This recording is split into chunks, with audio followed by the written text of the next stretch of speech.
따라하시겠습니다. 하나님 사랑합니다. 할렐루야. 오늘 읽으신 말씀으로 주기도문이라는 제목으로 함께 말씀을 나누겠습니다. 오늘 여기 보시면 너희는 이렇게 기도하라 라고 써있죠. 다 같이 한번 읽어보겠습니다. 너희는 이렇게 기도하라.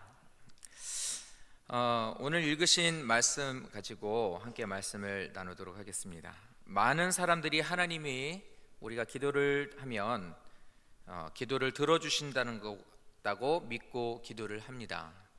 그런데 성경은 아니라고 말씀을 합니다. 기도한다고 무조건 하나님께서 다 들어주시는 것이 아니라 하나님께서 기뻐하시는 기도를 드려야 된다고 말씀을 하고 있습니다. 어떻게 그러면 기도를 해야 하나요? 하나님께 우리가 물을 수 있습니다.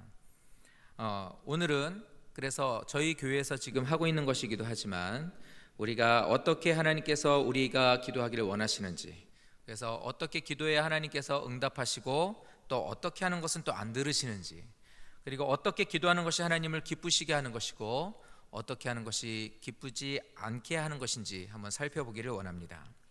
저희에게 오신 지 얼마 안 되시는 성도님들 같은 경우는 이제 하고 있는 기도 형식과 많이 다를 수 있으니 오히려 오늘 이 말씀으로 자신을 점검해 볼 수 있는 시간이 되셨으면 좋겠습니다. 먼저 하나님이 듣지 않는 기도가 있습니다. 첫 번째가 중언부언하는 기도입니다. 마태복음 6장 7절 말씀에 보면 또 기도할 때에 이방인과 같이 중언부언하지 말라. 그들은 말을 많이 하여야 들으실 줄 생각하느니라 라고 말씀을 합니다. 이 중언부언이라는 말은 생각 없이 말을 반복해서 하다라는 뜻을 갖고 있습니다. 그래서 중언부언, 지금 읽으신 말씀에 보니까 이방인과 같이 중언부언하지 말라, 중언부언이라는 걸 하지 말라고 그랬는데 그 뒤에 보니까 뭐라고 하냐면 그들은 말을 많이 하여야 들으실 줄 생각하느니라 그랬습니다. 다시 말하면 중언부언이라는 것은 말을 많이 한다는 거예요. 그래서 어떤 의미에 대해서 깊이 있는 마음을 쏟아서 그것에 대한 것을 내 중심으로 하나님 앞에 아뢰는 것에 목적을 두는 것이 아니라 오랜 시간 동안 그것을 기도를 유지하는 것에 초점을 맞춰 놓은 그런 기도를 말하는 것입니다. 그래서 우리가 나도 무슨 말을 하는지도 모르면서 그냥 시간만 그냥 때우면서 그냥 별 의미도 없는 말로 계속 오랫동안 기도하면 그 기도를 잘한다고, 또 기도를 오래 하면 그 사람은 참 기도를 제대로 할 줄 안다라고 생각을 하지만 예수님의 말씀으로 봤을 때는 아니라는 겁니다. 그렇다고 기도를 짧게 하는 것만 좋은 거냐? 또 그것도 아니죠.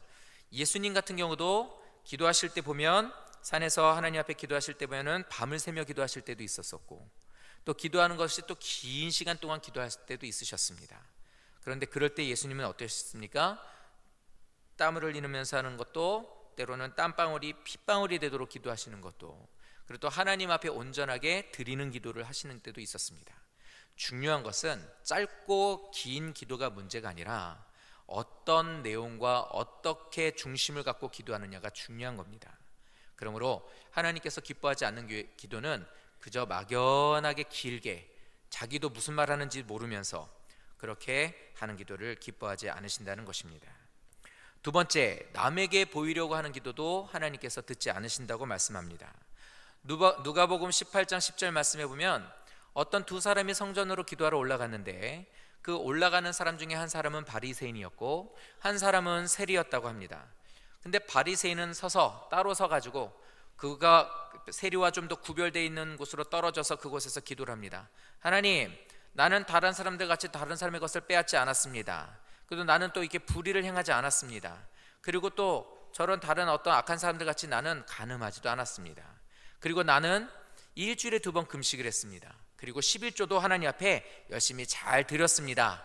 할렐루야 라고 하면서 하나님 앞에 이렇게 기도를 합니다. 그런데 그 옆에서 같이 갔었던 세리는 얼굴을 들어서 눈을 들어 하늘을 바라보지도 못하고 땅을 쳐다보며 가슴을 치면서 계속해서 자신의 가슴을 치며 기도합니다. 하늘도 바라보지 못하고 뭐라고 기도합니까? 하나님, 저 불쌍히 여겨주십시오. 나는 참 죄 많은 사람입니다. 하나님, 나의 죄를 용서해 주십시오. 이렇게 기도를 했다고 합니다. 그랬을 때 예수님께서 그 사람들이 기도하는 것을 보시고 뭐라 하십니까? 저 사람, 세리를 뽑으시면서 저 사람이 의롭다 하심을 받았다 이라고 말씀하셨다는 거예요. 인정받았다는 겁니다. 어떤 사람이 내가 그만큼 신앙생활을 잘 한다고, 말씀을 잘 지켰다고, 교회에서 말하는 여러 가지 법에 대한 것을 잘 지키고 있다고 사람들이 들어주기를 원하는 마음으로 기도하면 그 사람에게는 은혜가 되겠지만 하나님께서는 그 기도를 의롭게 받지 않으신다는 거예요. 그래서 사람을 의식하고 기도하시는 것은 옳지 못하다는 것입니다. 세 번째, 죄를 회개하지 않고 하는 기도 또한 하나님이 받지 않으십니다. 너희가 손을 펼 때에 내가 내 눈을 너희에게서 가리고 너희가 많이 기도할지라도 내가 듣지 아니할 것이다. 이사야서 1장 말씀입니다. 이유가 뭡니까? 너희의 손이 피가 가득함이라. 돼지 잡고 소 잡고 하시는 분들의 손에 피 있겠죠. 그런 분들을 말하는 게 아니라 이 말은 바로 죄가 있는 것입니다. 많은 사람들의 마음을 아프게 하고 다른 사람의 것을 빼앗으며 그들에게서 많은 사람들의 눈에서 눈물 나게 하고 또 그것을 보게 하나님 보시기에 악을 행하는 그런 사람은 자신의 죄를 회개하지 않았기 때문에 그 사람의 기도를 하나님이 듣지 않으신다는 것입니다. 사랑하는 우리 오병이어교회 성도 여러분, 이런 기도로 하나님이 듣지 않으시는 기도를 하지 않는 우리 사랑하는 성도 되시기를 예수님 이름으로 축원드립니다. 두 번째, 하나님이 기뻐하시는 기도가 있습니다. 뭐냐면 바로 오늘 읽으신 주기도문입니다. 우리는 이 말씀을 주기도문이라고 주님이 가르쳐 주신 기도문이라고 우리는 알고 있습니다. 다시 한번 말씀을 우리 한번 더 되새기며 한번 보기 원하는 마음으로 이 말씀을 다 같이 함께 큰 소리로 읽어보도록 하겠습니다. 그러므로 너희는 이렇게 기도하라. 하늘에 계신 우리 아버지여, 이름이 거룩히 여김을 받으시오며 나라가 임하시오며 뜻이 하늘에서 이루어진 것 같이 땅에서도 이루어지이다. 오늘 우리에게 일용할 양식을 주시옵고 우리가 우리에게 죄 지은 자를 사하여 준 것 같이 우리의 죄를 사하여 주시옵고 우리를 시험에 들게 하지 마시옵고 다만 악에서 구하시옵소서. 나라와 권세와 영광이 아버지께 영원히 있사옵나이다. 아멘. 누가복음 11장 1절 말씀해 보면 제자들 중에 한 사람이 그럽니다. 예수님, 우리에게도 기도하는 것을 좀 가르쳐 주십시오. 이렇게 예수님께 말을 합니다. 그랬더니 예수님께서 너희는 이렇게 기도하라 라고 말씀을 한 것이 바로 이 본문의 말씀입니다. 그런데 주기도문은 모임, 어떤 예배, 그리고 행사 이런 것을 마치는 용도로 쓰일 때가 많아요. 모임을 마치고 다 같이 우리 주기도문으로 우리 모든 모임을 마치도록 하겠습니다. 뭐 이런 식으로 많이들 사용하긴 합니다. 그래서 우리는 이 주기도문을 그저 뜻없이 빨리 끝내는 의미 없는 기도로 우리가 할 때가 사실 많았습니다. 근데 예수님은 우리에게 이렇게 기도하라라고 말씀을 주셨습니다. 다시 말하면 기도에 대한 것을 분명하게 제시하셨다는 거예요. 너희들은 이렇게 기도하라라고 제시가 된 거예요. 이렇게 해라 앞으로 라고 방법을 가르쳐 달라고 한 제자들에게 기도에 대한 것을 제시해 주신 겁니다. 김충구 목사가 사회를 보고 제가 설교를 하게 되는 일이 아마 우리 교회 와서 처음인 것 같아요. 그래서 왠지 사회를 보고 옆에 앉아 있으니 웃음이 실실 나옵니다. 왜냐하면 저희가 2006년 12월에 오병이어교회로 왔어요. 근데 저하고 같이 동기입니다. 입사 동기. 그런데 이렇게 지금같이 나란히 섰었어요. 근데 담임 목사님이 이렇게 소개했어요. 이쪽에 계신 사람이 김충구 목사, 1cm 작은 사람이 이재한 목사. 이렇게. 그래서 나는 김충구 목사보다 몇 cm 작다고요? 저보고 키 작다고 그러지 마십시오. 난 1cm만 적을 뿐이에요. 근데 이렇게 저희가 같이 있은지 같이 이렇게 하면서 사역을 하게 되었습니다. 그런데 처음에 이렇게 사역하면서 처음에 탁 왔는데 김충구 목사님도 그랬겠지만 너무 교회 오기가 싫었어요. 이유가 뭐냐면 목사님이 너무 무서워요. 지금 참 천사 같으십니다라고 말하면 안 돼요. 왜죠? 왜냐면 잘못 얘기하면 예전에는 천사 반대? 이게 심한 말이기 때문에 많이 부드러워지셨습니다. 지금은. 근데 예전엔 저희가 왔을 때만 해도 얼마나 목사님이 무서웠는지 몰라요. 말하지 않아도 눈만 봐도 무서워요. 옆에만 와도 무서웠었어요. 그런데 딱 처음에 이제 교회 출근을 하면, 저희 지금도 이제 교육자들은 출근을 하면 조회를 합니다.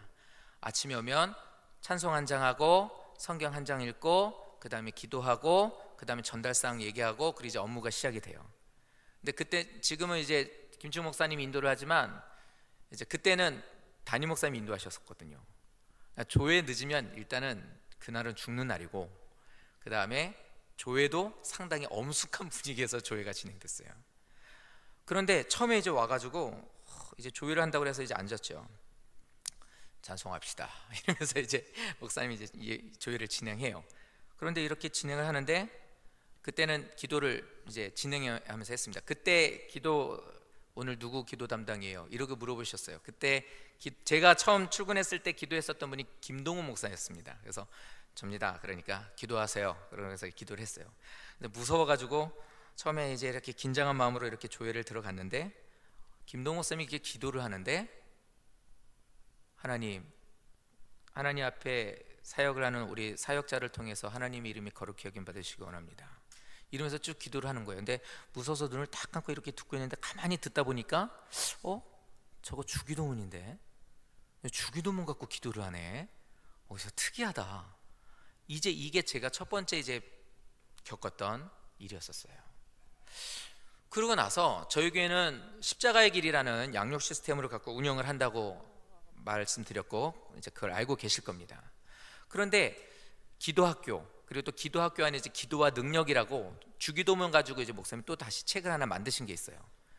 목사님들을 대상으로 이제 세미나를 해서 이제 그걸 들어갔는데 거기에서 이 주기도문을 통해서 너희는 이렇게 기도하라라고 명령하고 말씀하시고 제시하셨다는 것을 그때가 돼서야 깨달았어요. 사실 그 전에는 저도 주기도문은 그냥 일반적으로 우리가 외우는 기도문이었었어요. 그런데 이걸 통해서 들었을 때는 뭐였냐면 진짜 왜 이렇게 기도하라고 그랬는데 한 번도 이걸 갖고 기도할 생각을 못했을까 라고 하는 생각을 그때가 돼서야 하게 되었던 거예요. 그래서 오늘 이 말씀을 통해서 우리가 한번 우리 교회를 오래 다니신 분들은 이 말씀을 또 주기도문 설교하는구나 라고 하겠지만 그래도 다시 한번 이 말씀을 한번 새기면서 우리 기도를 돌아보기를 원합니다. 먼저 우리가 주님이 가르쳐 주신 기도를 하기 전에 일반적으로 교회에서 하는 기도 순서가 있습니다. 성도들이 이번에 뭐 헌신 예배를 한다고 하는데 어떻게 기도를 해야 되는지 좀 기도문 좀 써주세요. 그러면은 지금 보시는 왼쪽에 있는 저 5가지 기도 제목이 보통 기도 순서입니다.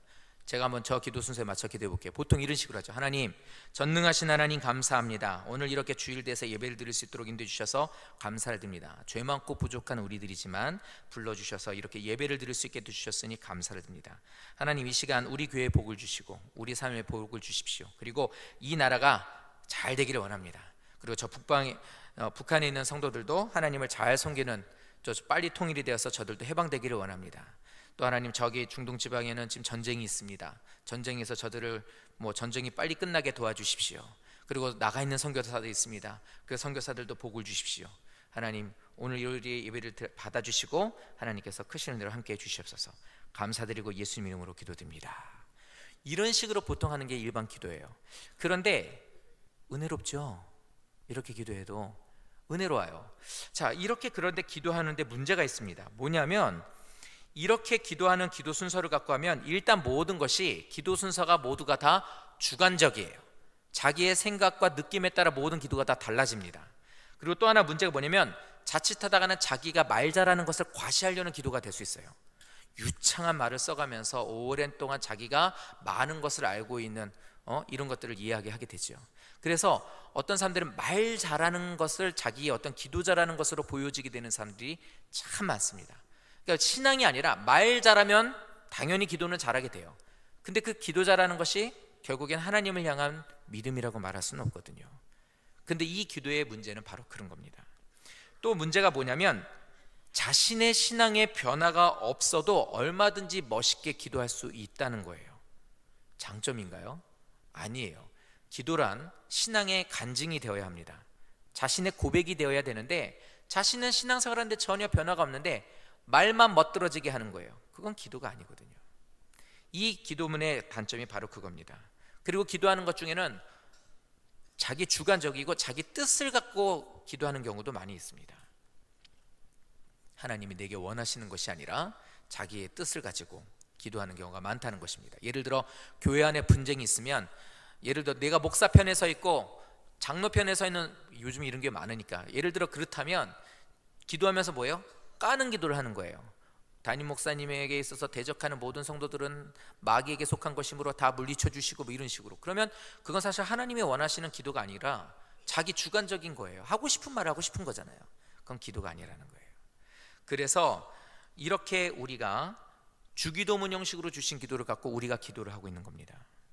이렇게 기도하면 여러 가지의 하나님이 우리에게 주시는 은혜를 맛보실 수 있게 될 겁니다. 자, 주기도문은 지금 10가지, 오른쪽에 보면 10가지가 나와 있는데 1번부터 3번, 3개는 바로 하나님의 권세와 주권에 속한 기도라고 분류를 나눕니다. 그리고 4번째부터 8번째까지는 사람의 필요를 간구하는 기도이고, 마지막 9번째, 10번째로 나와 있는 것은 하나님께 경배를 드리는 기도로 되어 있습니다. 그러니까 예수님께서 우리에게 주신 기도문이 아주 정확하게 하고 있는데, 그게 무엇이냐면 하나님 사랑, 이웃 사랑이 순서적으로 그렇다는 거예요. 너는 마음을 다하고 뜻을 다하고 성품을 다해 주 하나님 너의 하나님을 사랑하라 그랬죠? 기도도 마찬가지로 하나님을 먼저 생각하게 하는 기도를 우리에게 가르쳐 주신 거예요. 그래서 기도할 땐 이 형식이 우리에겐 꼭 필요하다는 겁니다. 첫 번째로 하나님의 이름이 거룩하기를 우리는 기도해야 된다고 말씀을 하고 있습니다. 우리는 피조물이에요. 피조물은 하나님을 반드시 높여야만 합니다. 성도님들은 하나님을 높이셔야 돼요. 아무리 세상적으로 잘 나가셔도 하나님을 높이지 않으시면 안 됩니다. 왜요? 피조물이니까. 하나님이 우리를 지으셨기 때문에 우리를 지으신 창조주를 높이는 것은 당연합니다. 할렐루야. 맞죠? 맞습니다. 자, 그런데 우리는 죄가 많기 때문에, 또 연약하기 때문에 하나님의 이름을 거룩하게 할 수 있는 자격도 없고 그런 능력도 없습니다. 없어요. 아무리 성도님들이 잘 사셔도 성도님들의 삶을 통해서 하나님을 거룩하게 하는 것은 말도 안 돼요. 그런데 그럴 수 있도록 하나님이 은혜를 주셨어요. 그럴 수 있도록 자격을 주셨고요. 그럴 수 있도록 성령님을 우리에게 허락해 주셨어요. 그래서 여전히 우리는 부족하고 연약하고 죄가 많지만, 그래도 말씀 붙잡고 사는 우리를 통해서 하나님은 하나님 되신 것을 우리를 통해 받으시기를 원하고 계세요. 거룩히 여김 받으시다는 것은 분류되어 있다, 구별되어 있다라는 뜻을 갖고 있습니다. 하나님은 죄와 속해 있지 않는, 하나님은 선하신 분입니다. 우리가 그렇게 열심히 성령님의 도우심으로 살면 하나님은 저런 분이구나 라는 걸 알게 할 수 있다는 거예요. 하나님은 어두움이 없으시고 빛 가운데 계신 분입니다. 우리가 빛된 삶을 성령이 인도하심으로 살면, 아, 하나님은 저런 분이구나 라고 그 사람들에게 하나님을 높일 수 있는 그런 일들을 주셨다는 거예요.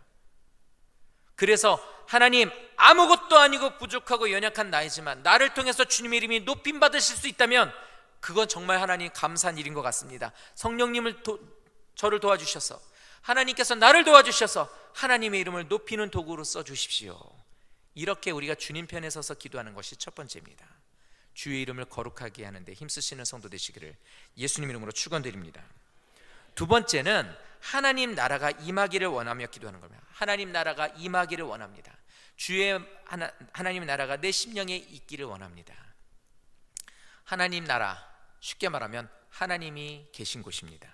하나님이 계신 곳은 고통도 없고 눈물도 없고 죽음도 없고 사랑과 기쁨과 이런 것들이 풍족하겠죠. 제일 중요한 것은 하나님이 계신 곳이기 때문에 그곳이 천국이에요. 좋은 것들이 많이 있어도 하나님이 없으면 그곳은 천국이 아니에요.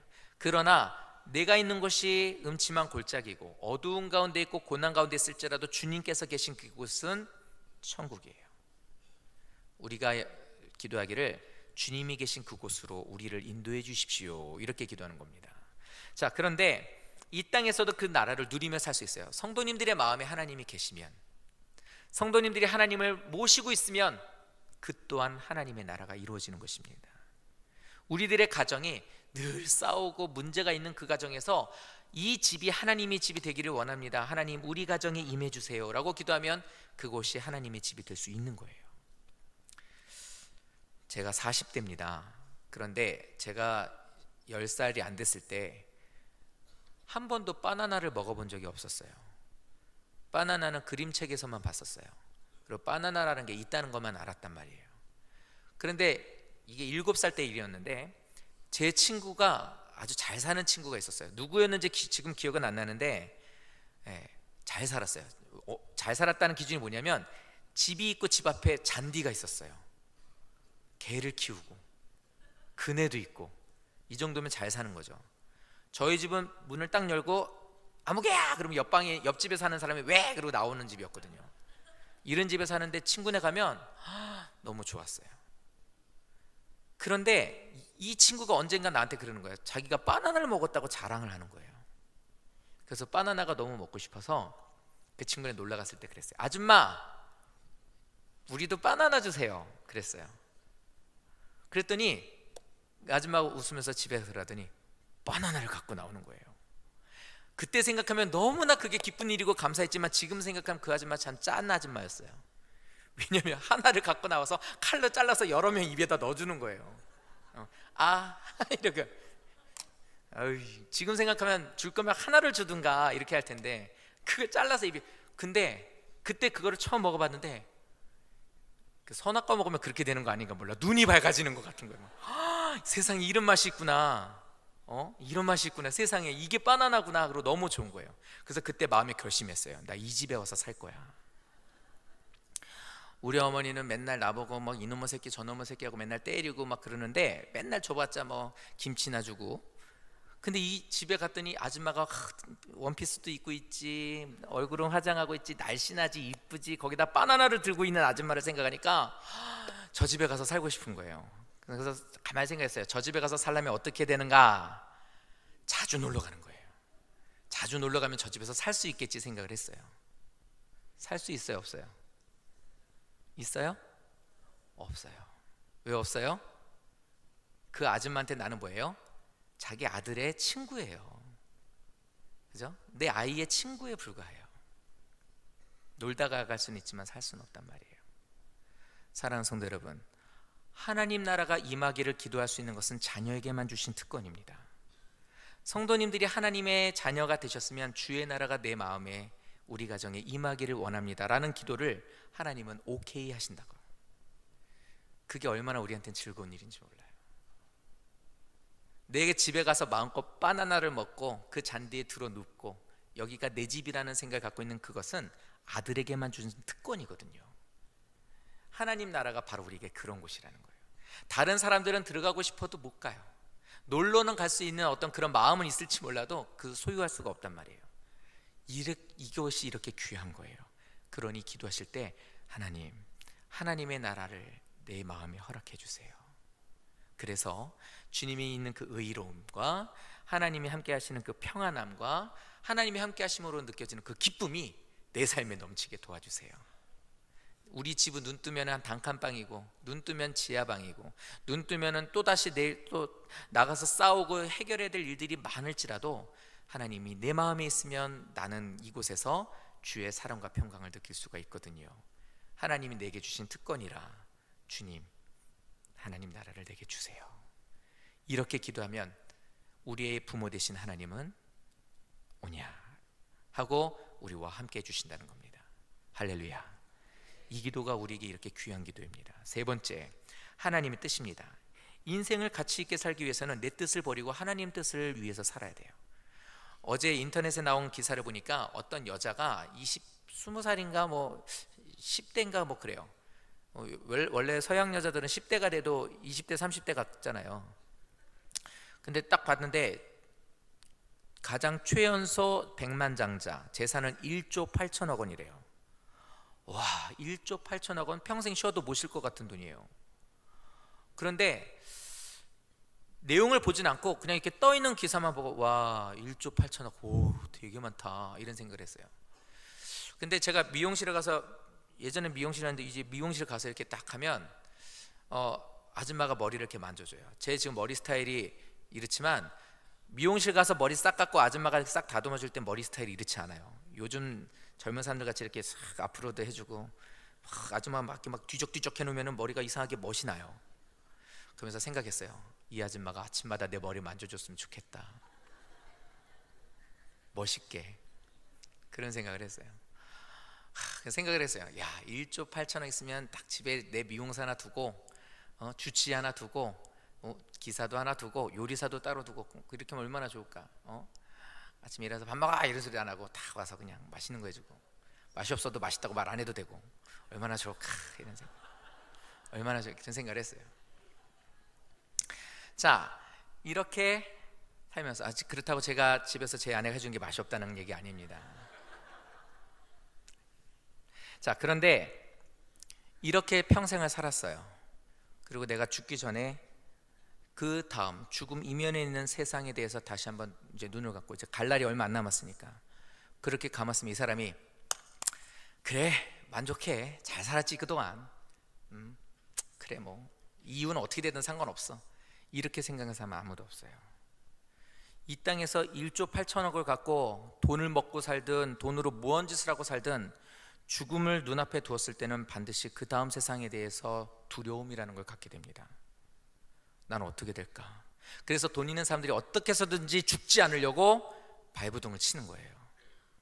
그런데 그 눈앞에 갔을 땐 반드시 두려움이라는 것에 휩싸이게 돼요. 이 사람은 실패한 사람이에요.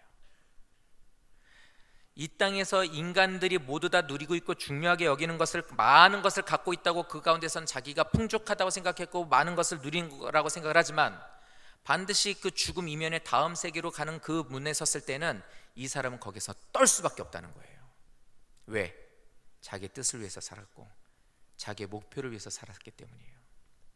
그런데 이 땅에서 사는 동안 많은 것을 소유하지 못해도 주와 함께 동행하고 주님이 무엇을 나의 삶 속에서 원하는지 그것을 알고, 잘 안 되지만 하려고 노력도 하고, 일주일이라는 시간 중에 이 시간이 너무나 피곤하고 잠자기엔 딱 달콤하고 쉬고 싶고, 날도 개면 이제는 가족들과 피크닉도 하고 여러 가지로 할 일도 많은 시간이지만, 그래도 하나님이 원하시는 것은 내가 주 앞에 나가 예배할 수 있는 거, 평일날은 예배를 잘 못 드리지만 그래도 주일만이라도 내가 정결한 모습으로 나가서 예배하는 것, 이건 주님이 원하시는 거야 라는 생각으로 나와 예배하는 그런 모습부터 해서 기도하고 성경 보고 성경에 나와 있는 말씀대로 살려고 힘써 노력하고, 소주 5병을 먹었었던 사람이 자꾸 말씀 지키려고 해서 맥주 3잔으로 바꾸고, 담배를 한갑 피던 사람이 그것을 자꾸 줄여서 안 피려고 노력을 하고 자꾸 그냥 과자만 드립다 먹어대고, 어떻게 해서든지 성경 외워보려고 그냥 차에다가도 써붙이고 어떻게 하고 열심히 하나님 뜻을 이루려고 하며 삽니다. 이 사람이 똑같이 그 사람과 같이 죽음의 문턱에 섰을 때 뭐라고 말할까요? 저는 그런 분 봤어요. 저희 아버지도 그러고 돌아가시더라고요. 평생 자신이 돈을 벌었는데 많은 돈을 벌지 못했어요. 우리 아버지가 많은 돈 벌고 산 거 한 번도 본 적이 없어요. 늘 쪼개서 살았었어요. 근데 그 돈을 벌면 월급 봉투를 딱 갖고 오시면, 딱 당신 방에 들어서 식구들 단대서 부산하고 있으면 딱 월급 봉투 갖고 오면 앉아서 그렇게 기도해, 무릎 꿇고 하나님 이렇게 월급 받게 해주셔서 감사합니다 라고 거기서 11조 띄고 감사원금 띄고, 그 없는 형편에도 목사님한테 드리는 것도 이렇게 좀 구별하고, 아빠 나 교회 헌금 줘요 이러면은 꼭 헌금 주시고 거기에다가 용돈도 조금씩 더 주시고, 그렇게 살았던 분이었었어요. 부족해도. 이분이 돌아가실 때 이러더라고요. 갑자기 멍하니 병원에서 이제 돌아가시기 한 2, 3일 전이었었던 것 같은데 멍하니 있더라고요. 그러더니 갑자기 씩 웃어요. 그래서 왜 저러지? 그냥 속으로 그러고 있었어요. 그때 아버지가 그런 거예요. 하나님 저 여기 있어요 이러고 손 흔드는 거예요.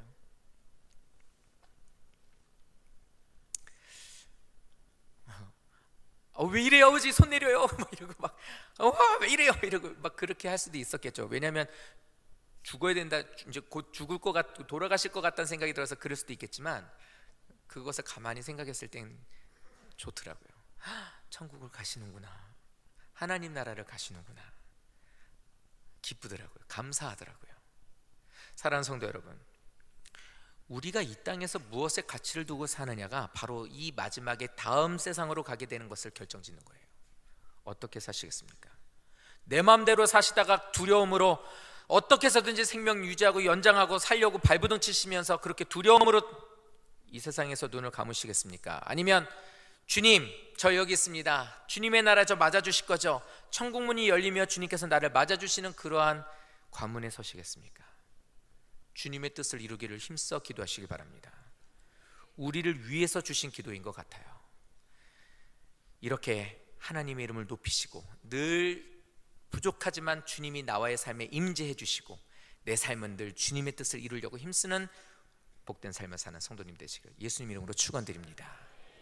네 번째부터 여덟 번째까지는 이제는 우리의 필요한 간구입니다. 간구는 일용할 양식으로 이제 시작이 되는데, 일용할 양식이라는 것은 우리 삶 속에서 오늘의 부족하지 않은 양식을 말합니다. 다시 말하면 내일에 부족하지 않은 양식도 말하는 거예요. 그런데 이것은 내게 있어서 여러 가지로 성도님들 일하느라고 바쁘시죠? 일하느라고 늦게도 퇴근하시고 막 야근도 하시고 이럽니다. 그런데 예를 들어서 주일날 나에게 누가 100만 원을 줄 테니까 출근하시오 그러면 포기를 하느냐 안 하느냐라고 한번 생각을 해보셔야 합니다. 웬만하면 포기 안 할 겁니다. 100만 원을 제시한 사람이 없으니까 전 포기합니다 하지만 100만 원을 제시하면 일부 드리고 갈게요 이런 사람도 있을 거라고요. 새벽기도 갔다 오지요 뭐 이렇게. 그런데 우리가 주일날 하나님 앞에 온전히 나와 예배하지 않는 것, 오셔서 푹 주무시고 가시는 분들도 있겠지만 주일날 오셔서 예배드리는 이것이 우리한테 중요한 것은 뭐냐면 이것입니다. 성도님들이 예배를 드리는 것은 내가 필요한 것을 받기 위해서 아니에요. 두 번째, 안 가면 하나님한테 벌 받을까 봐 그것도 아니에요. 제일 큰 이유는 주신 생명, 일주일이라는 시간 동안 나와 동행해 주심에 대해서 감사함으로 예배합니다. 주님은 나의 아버지가 되시고 나의 생명을 이끌어 주시고 나를 하나님 자녀 삼아 주셨으니 그것을 감사하는 것으로 예배를 드리고 싶은데 언젠가요? 주일이군요. 주일이 되었으니 나는 주 앞에 나와 예배를 드립니다. 감사의 개념으로 드리는 게 예배란 말입니다. 근데 또 한 가지 개념이 뭐냐면 모든 것들에 대한 것을 주시는 것의 공급자가 하나님이십니다라는 것이 바로 주일날 와서 예배 드리는 거예요. 일하지 않으시는 것은 그거예요. 아니 일해서 돈 좀 벌면 더 좋겠지만 나는 내가 알아서 돈을 버는 것보다 하나님이 주시는, 하나님이 공급해 주시는 것으로 사는 사람이야. 그래서 나는 주일날 일 안 해 라고 하는 개념이 바로 주일날 예배드리는 성도들의 마음이어야 된다는 거예요. 주일날에도 열심히 일하러 나가시면 딱 그 개념이에요. 당신 돈 필요 없습니다 하나님. 내 일은 내가 알아서 하고 내 밥벌이는 내가 알아서 할 테니 걱정하지 마십시오. 이거와 똑같다는 거예요. 그러므로 일용할 양식을 구하는 성도님들하면 어떻습니까? 하나님이 나를 먹여주심을 고백하신다면 그걸 포기하고 주일날 주 앞에 나와 예배하는 자가 되어야 돼요. 이 예배의 값어치는 100만 원, 1000만 원과 비교할 수가 없는 금액이기 때문이에요. 하나님께서 광야에서 이스라엘 백성들을 이끄실 때 그랬거든요. 눈을 뜨고 나왔더니 만나, 우리로 말하면 꿀떡, 완전히 한 번도 먹어보지 못했었던 희귀한 것들이 들판에 널려져 있어요. 먹고 싶은 대로 니들 다 가져가거라 그랬어요. 그래서 그들이 하나 맛을 봤더니 야 진짜 맛있다, 와 맛있다 그러면서 사람들이 그걸 막 걷어들이기 시작했어요. 그러면서 하나님 거기다가 단죄로 했어요. 오늘 먹을 치만큼만, 오늘 먹을 치만큼만 걷어들이거라. 근데 배고픔에 시달렸었던 사람들이 그게 말이 들어오지 않죠. 그래서 더 막 주머니에다 쑤셔넣고 바구니에다 넣고 입에다 쑤셔넣고 막 그래서 많은 것을 가져왔습니다. 그걸 딱 갖다 보관하고 배부르고 나서 내일 먹어야지 뒀던 건 다 어떻게 됐습니까? 다 썩어 문드러졌단 말이에요. 주시는 게 뭐예요? 그날 필요한 것은 주님이 그날에 공급해 주신다는 거예요. 필요한 것을 구하십시오. 그러나 주님께서 그 모든 것들을 공급해 주신다는 것을 고백하는 기도가 바로 이 일용할 양식을 구하는 것입니다. 두 번째는 다른 사람의 죄를 용서하는 것입니다. 죄 용서함에 있어서 먼저 다른 사람의 죄를 용서하고 내가 주 앞에 용서받는 것이 순서입니다. 많은 사람들에게 있어서 다른 사람을 용서하지 않으면서 자기는 용서받기를 원해요. 자기는 예외라고 생각을 해요. 그렇지 않아요. 근데 하나님께서 내가 용서받을 만한 사람의 그 모습을 어떻게 아느냐? 내가 다른 사람을 용서하는 그 모습을 보고 나를 용서하시는 것을 결정하세요. 그래서 우리가 누군가를 용서하는 것에 있어서는 한없이 그를 용서할 수 있어야 돼요. 왜요? 주님이 용서하신 것처럼 그렇게 용서하는 성도들이 되시면 우리에게도 그 귀한 은혜를 주실 줄 믿습니다. 아주 중요하고 좋은 말이 하나 있습니다. 뭐냐면 주님, 죄사함의 권세가 주님께만 있사오니 그 권세로 나를 용서해 주십시오. 우리 목사님 세미나 얘기했었죠. 처음에 이렇게 했을 때, 저 우리 교회 왔을 때 처음에 오기 전엔 우리 목사님을 알았어요. 목사님은 나를 모르는데 나는 목사님을 알았어요. 왜냐하면 그러기 10년 전에 전도사 처음 될 때가 27살, 8살, 9살 요때였거든요. 그런데 그때 전도사고시를 보는데 우리 교회 와서 봤었어요. 그래서 그때 담임 목사를 봤어요. 키는 이만하고 그때는 10년 전이니까 뽕이 이만한 양복에, 뽕이 이만큼 이렇게 돼 있는 양복에 금태 안경을 쓴 분이 축하합니다 이러고 전도 합격증을 줬었거든요. 그래서 저는 그 목사님을 봤죠. 그리고 10년이 흘렀는데 친구들 사이에서 이제 난리가 난 거예요. 그래서 뭐 왜 그러냐면, 야, 너 혹시 권영구 목사라고 알아? 이제 친구들이 이렇게 얘기하는 거예요. 목사님 알아? 이렇게 얘기 안 해요. 지들끼리 있을 때는 다 반말로 해요. 너 권영구 목사 알아? 그래서 몰라. 왜? 그랬더니, 야, 그 인터넷에 나왔는데 뭐냐면 세미나를 했는데 2,000명의 목회자가 모였다는 거예요. 컨퍼런스에, 지금 우리로 말하면. 근데 그게 왜? 별로 관심이 없었으니까. 왜? 그랬더니 우리 교단이래. 우리 교단이고 2,000명이나 되는 목사님들이 모아놓고 세미나를 했는데 이름 적이 없거든요. 누군데? 그러고 봤더니 내가 아는 목사님이요. 이랬어요. 그러고 있다 얼마 있다가 제가 이 교회에다가 이제 이력서를 내고 목사님이 오라고 그래서 갔더니 붙은 거예요. 그때 목사님이 그렇게 무서운 줄 알았으면 안 왔어요. 근데 와서 이력서를 무서움이 어떻게 되냐면, 너무 무서워, 오라고 해서 왔는데 너무 무서운 거예요. 근데 가도 뭔가 후원이 있을 것 같아서 못 나가겠더라고요. 저 안 가겠습니다 목사님 말을 못 하겠는 거예요. 너무 무서워서. 그래서 억지로 왔어요 처음에는. 자, 그랬는데 이렇게 와서 보니까 2,000명이라는 목사님을 두고서 이렇게 강의했었던 내용이 이거였어요. 근데 그 세미나를 우리가 들어와서도 김충 목사하고 저 가서 열심히 배웠죠. 근데 그때 제가 거기서 막 하나님 앞에 울면서 엄청나게 기도를 한 일이 있는데, 그게 뭐냐면 이 기도 문중에 바로 이 말이었어요. 예수님, 죄사함의 권세가 예수님께만 있사오니 그 권세로 나를 용서해 주십시오. 내가 예수를 믿지 않는 것도 아니었는데 이 말이 나한테 왜 그렇게 은혜가 됐는지 몰라요. 그래서 그때, 야, 내가 나를 용서해 주는 게 예수님이 나를 이렇게 보고 내 죄를 알고 있고 나를 용서해 준다는 거예요. 나를 용서해 주는 분을 이렇게 보고 있는데 그게 예수님이라는 거예요. 근데 나는 그 말이 너무나 기쁘고 감사한 거예요. 예수님이 내 죄를 용서해 준다고, 또 나를 보고 계시다고, 나를 너무나 잘 알고 계시다고, 근데 그 권세로 나를 깨끗하게 해주신다고. 근데 그게 너무나 감사했던 거예요. 사랑하는 성도 여러분, 예수님께서 성도님에게 그 권세로 용서해 주십니다. 내가 이번 한 번만 참는다, 이게 아니라 말할 수 없는 인애로우심으로 나를 용서해 주시고, 네가 무슨 죄가 있었다고? 라고 하시면서 오히려 기억지 아니하시고 나를 싸매 주시고 안아 주시고 용서해 주시는 거예요. 그냥 나 자체로 안아 주시고 기뻐해 주시는 거예요. 저 이런 거 어떤 하고 그냥 안아 주시는 거예요. 그게 예수님의 죄 용서함입니다.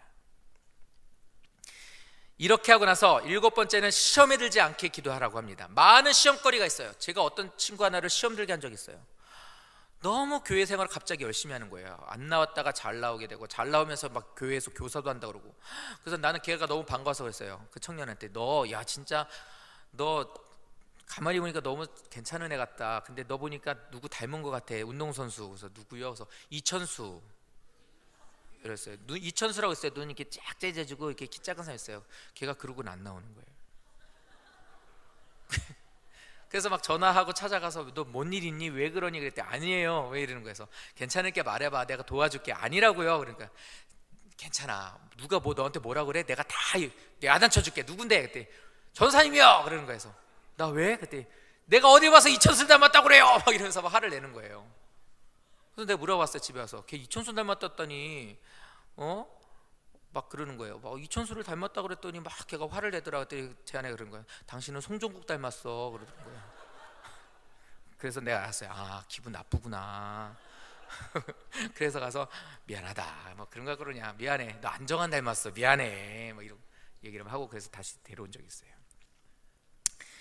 시험에 든다는 말은요, 이런 말을 들었을 때 넘겨버릴 수 있는 일들이 되어야 된다는 거예요. 근데 시험에 드는 것은 이렇게 넘기지 못하고 그게 가슴에 콱 박혀서 그걸로 내 신앙에 지장을 주는 게 시험에 들어버리는 거예요. 근데 많은 일들이 우리 삶 속에는 시험거리들이 무진장 많습니다. 근데 기도하세요. 왜 기도해야 되느냐? 이거와 같아요. 성도님들 기도를 많이 하잖아요. 기도를 많이 하시면 이런 말을 들리면 어때요? 오히려 심한 말을 해도 아이고 주여 이러고 넘어가요. 근데 내가 기도하지 않고 있으면 조그만 시험거리가 되는 있으면 집사님 뭐라고 그랬어? 다시 말해봐. 이렇게 나가는 거예요. 내가 기도를 많이 하면 그래요. 저 같은 경우도 그래요. 기도를 많이 하고 운전을 가다가 갑자기 들어오는 차가 있으면 저러다 사고 나지 이러고 건너가요. 근데 내가 기도 많이 안 하고 갔는데 그렇게 하면 저게 죽을 거면 지만 죽든가 으이씨 이러고 이렇게 되는 거예요. 그러니 우리 뭐 해야 돼요? 기도가 쌓여져 있어야 시험거리들이 와도 이겨낼 수가 있게 되는 겁니다. 성령 충만하고 기도 생활 많이 하셔서 시험을 이기시는 성도 되시기를 축원드립니다. 시험, 물질, 사람 여러 가지 환경으로 시험되는 일들이 많거든요. 그 다음 마지막으로는 악에서 구원해달라는 것입니다. 우리는 다 악해요. 모두 다 악합니다. 죄라는 것이 우리 안에 들어온 이유는 다 악해졌어요. 한 사람도 선한 사람이 없어요. 근데 성도님들 보면은 선한 분 있죠. 반대가 선이에요. 선이라는 것은 쓰레기 안 버리고 교통질서 잘 지키고 남한테 해를 안 입히고 선한 거죠. 이렇게 살면은 악에서 구원받을 수 있는 거예요. 아니에요. 성경에서 말하는 선이란 하나님이 기뻐하시는 것을 행하는 것을 선이라고 합니다. 일반적인 윤리적인 도덕적인 법규를 잘 지키는 것을 선으로 두신 것이 아니라 하나님이 원하시는 삶을 사는 것을 그걸 선하다라고 말하는 거예요. 선한 목자 되신 우리 주라는 말은 교통법규 잘 지키고 남한테 해를 입히지 않고 쓰레기 버리지 않는 우리 좋으신 예수님 이런 뜻이 아니라 하나님의 말씀하신 그대로 우리에게 모든 것을 보여주시는 분, 그래서 그분을 우리는 좋은 선한 목자라고 말하는 거예요. 다시 말하면 악에서 구원해 주세요라는 말은 이렇게 하나님 뜻대로 사는 우리들의 삶이 될 수 있도록 도와주세요라고 기도하는 거예요. 이렇게 기도하시면 하나님이 기뻐하시는 삶을 살게 돼요. 그리고 저는 이렇게 합니다. 자, 하나님 이름을 하나님 잘 못하지만 높였습니다. 그리고 하나님 열심히 주의 나를 임해 주셔서 내가 승리하며 삽니다. 하나님의 뜻을 이루며 살기 원합니다. 필요한 거 공급해 주세요. 주와 함께 동행하겠습니다. 다른 사람들 용서하겠습니다. 하나님 저 도와주세요. 감사합니다. 이렇게 은혜롭게 해주셔서 감사합니다. 이러고 나서 뭐예요? 모든 나라와 권세와 영광이 다 하나님의 것입니다. 이렇게 이제 결말을 맺는 거예요. 근데 앞에 대개라는 말이 있는데 우리는 그 말을 빼요. 어떤 분은 우리 교회에서 대개, 주기도문 안에 대개라는 말을 안 해서 교회를 옮기셨어요. 왜 옮기셨냐고 물어봤더니 신천지에서는 주기도문에 대개라는 말을 안 해요. 그래서 우리 교회가 이상한 교회 같아서 교회를 옮겼다는 거예요.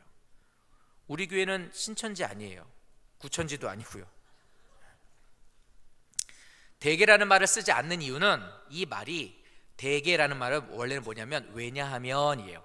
이렇게 모든 것들을 이루어 주신 것에 있어서 하나님께서 모든 것을 이루어 주신 것을 믿습니다. 왜냐하면 하나님께서 허락해 주신 거기 때문에 주님께 영광 돌립니다. 이 뜻이 원래 대개예요. 그래서 써도 돼요. 근데 대개라는 말이 뭐냐면 대체적으로 대략 이렇게 해서 이 오히려 큰 모든 기도에 대한 것을 하나님께 영광 돌립니다 하는 영광을 축소시키는 의미를 갖고 있는 걸로 인식되기 때문에 대개를 안 하는 거예요. 별로 좋은 영향이 아닐 것 같아서 안 하기도 하는 겁니다. 하셔도 되고 안 하셔도 되지만 이런 의미를 갖고 있다는 걸 말씀드립니다. 마지막으로 예수님의 이름으로 기도하셔야 돼요. 미국에서 9.11 테러가 있었던 때가 2001년이었습니다 2001년 9.11 테러가 있었을 때 저는 이 9.11 테러를 잊을 수가 없어요. 왜냐면 제 생일이 9월 11일이라 생일 때 케이크 미루고 있는데 속보 나와서 막 무너지고 막 그러더라고요. 생일날 별 잊혀지지가 않겠죠. 그런데 9.11 테러가 일어나고 난 이후에 시간이 몇 개월이 지나고 나서 그 앞에 허물어진 건물 앞에서 추모 예배가 드리게 되었습니다. 미국에서. 그런데 추모 예배를 드리는데 아주 유명한 목사님께서 그 자리에 나와서 미국의 목사님이 나오셔서 설교를 하셨어요. 그리고 나서 끝났어요. 그리고 맨 마지막 기도를 이때 당시에 있었던 부시 대통령이 기도를 했습니다. 기도하는 내용이 이곳에 걔네는 그러잖아요. 엄마 깜짝이야. 이런 젠장 모든 게 다 지저스 크라이스트예요. 그죠? 오 마이 갓. 걔네는 다 하나님 이름 예수님 이름을 다 그렇게 남발하잖아요. 그럴 때 그게 일상적 그냥 우리로 말하면 하나님이지만 걔네는 그냥 신이에요. 신이라는 의미를 쓰죠. 그래서 이렇게 기도합니다. 이 나라에 이렇게 억울하게 죽은 사람들 다 천국 갈 수 있게 해주시고 또 유족들은 다 위로해 주세요. 그리고 이 나라에는 다시 이런 일이 일어나지 않게 해주시고 이 나라가 더 번영하게 해주시기를 원합니다. 기도를 이렇게 했어요. 그리고서 아멘 이렇게 기도했어요. 미국이 지금까지 쓰러지지 않는 이유는 대단한 군사적으로 경제적인 대국이기 때문도 있지만 사실 그것 때문이 아니에요. 바로 보수적인 기독교인들 때문이에요. 케네디 대통령 때문에 학교에서 성경과목이 없어진 이후로 미국은 계속해서 성폭력이라든지 학교에서 총기 난사 사건이라든지 경제고 모든 게 다 무너지기 시작한 거예요. 근데 미국에 있는 신학자들이나 성도들이 이걸 알기 때문에 다시 신앙을 복귀시키고 있었어요. 그리고 아직까지 이 세상에서 가장 많이 선교사를 파송하고 있는 나라는 미국입니다. 우리나라가 2등이고요. 그런데 이렇게 보수적인 기독교인들이 많은 상태에서 그것이 문제가 된 거예요. 왜 대통령이 저렇게 기도를 하는데 왜 예수님 이름으로 기도 안 하고 모든 것을 그냥 하고 갑자기 아멘으로 끝내느냐? 그 뒤에 있는 배경이 뭐였냐면 바로 정치적인 효과였었어요. 미국에 있어서 기독교인이 많았지만 지금은 많이 줄어들고 더 뭐가 많이 생기게 됐냐면 카톨릭과 이슬람이 많아지게 된 거예요. 그리고 그 외에 잡종 종교들이 많아지게 됐죠. 근데 아까 얘기했던 것처럼 지저스 크라이스트라든지 갓이라는 이 말이 우리에게 말하는 예수 그리스도 하나님이 아니라 일반적인 신의 개념으로 쓰이기 때문에 여기에서 그런 말을 하지 않고 아멘 하면 다 자기네 종교의 신들에게 하는 기도로 그들은 다 해석을 하기 때문에 종교적으로 난처해지지 않으려고 그 말을 빼버리고 했다는 겁니다. 그거 하나님 받으시는 기도 아니에요. 사랑하는 성도 여러분, 아무리 기도를 많이 하고 간절함을 했어도 주님의 이름으로, 중보자 되신 주님의 이름으로 기도하지 않으면 소용없어요. 기도하실 때 반드시 정신 차리고 마음을 모아서 예수님의 권세로 이 시간 의지하여 기도합니다. 내 기도를 들어주시고 하나님 중보자가 되어주셔서 이 모든 기도가 응답받을 수 있도록 도와주세요 라고 하는 이름으로, 예수님의 이름으로 기도합니다 로 마치는 성도 되시기를 축원드립니다. 이렇게 이 기도문은, 하나님이 우리에게 주신 기도문은 대단한 위력을 갖고 있습니다. 이렇게 기도하시면요, 예수님의 말씀에 순종하는 성도가 되기 때문에 이 기도를 하셔야만 합니다. 처음부터 이렇게 기도하다 보면 사람의 욕구가 들어가지 않아요. 사람의 욕구가 들어가지 않고 하나님의 뜻만을 구하게 돼요. 그렇기 때문에 이 기도가 우리에게는 대단히 중요한 것입니다. 세 번째, 순수한 신앙으로서 기도하게 돼요. 그렇잖아요. 하나님 높이죠. 다른 사람을 위해 기도하죠. 영적인 것을 자꾸 정화시켜달라고 기도하죠. 이러다 보니까 내 신앙이 어떻게 돼요? 순수한 신앙이 돼요. 순수한 신앙으로 기도하다 보니까 그 사람은 성숙해지게 되는 겁니다. 그렇게 되면 당연히 어떻게 돼요? 그의 인품과 성품이 변화가 되고 복받는 사람이 되겠죠. 당연히 하나님이 기뻐하시겠죠. 그것에 복을 주시겠죠.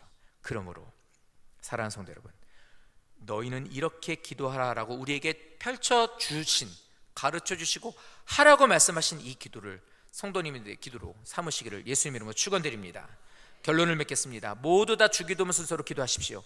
교회에서도 그렇고 가정에서도 이렇게 기도하시길 바랍니다. 대표 기도하실 때는 이렇게 기도하셔서 3분의 1로 기도하셔야 돼요. 그래서 우리 장로님들 보면 다 써서 해요. 그 사람들이 능력이 없어서 그런 게 아니에요. 그 장로님들이 별로 기도를 할 줄 몰라서 써오는 게 아니에요. 왜 그렇습니까? 가르쳐 주신 기도문을 가지고 성령의 인도하심으로 합니다. 그 자리에 사람 역사하시는 대로 하겠습니다. 그런 것도 물론 있겠지만 그보다 더 중요한 것은 대표 기도하면서 하나님이 가르쳐 주신 것대로, 그리고 또 우리가 구해야 할 바를 정확하게 구하는 것으로 하기 위해서 써서 하는 거예요. 우리 교회는 다 그래서 나오셔서 기도하시는 분들이 대부분 다 기도문을 써서 합니다. 그래서 3분의 1을 이렇게 기도를 하셔야 합니다. 그리고 하나님의 기뻐하는 기도를 드려서 하나님께서 받으시는 기도를 드리는 성도가 되셔야 돼요. 열심히 기도했는데 하나님께서 받으실 만한 기도가 되지 않으면 안 됩니다. 받으시는 기도가 되게끔, 또 하나님께서 받으시는 기도가 되어서 하나님께서 이뻐서 아이고 이쁘다, 그래 너 참 마음이 곱구나, 네가 원하는 게 무엇인지 알겠다라고 하며 우리에게 필요한 것들을 공급해 주시고 채워주시는 복 또한 받게 될 것입니다. 우리 오병의 교회는 이렇게 다른 교회와 틀려요. 그래서 이렇게 기도하는 것을 배웠어도 돌아가서 목사님들이 이 기도로 기도하는 분들 많지가 않은 것 같아요. 근데 우리 교회 성도들은 작은 성도들 하나하나까지도 이렇게 기도를 합니다. 사랑하는 성도 여러분, 주님께서 가르쳐 주신 기도로 하나님 앞에 기도드림으로 주를 기쁘시게 하고 하나님께 복을 받는 모든 사랑하는 성도 되시기를 예수님 이름으로 축원드립니다. 다 같이 말씀을 기억하면서 함께 기도드리겠습니다.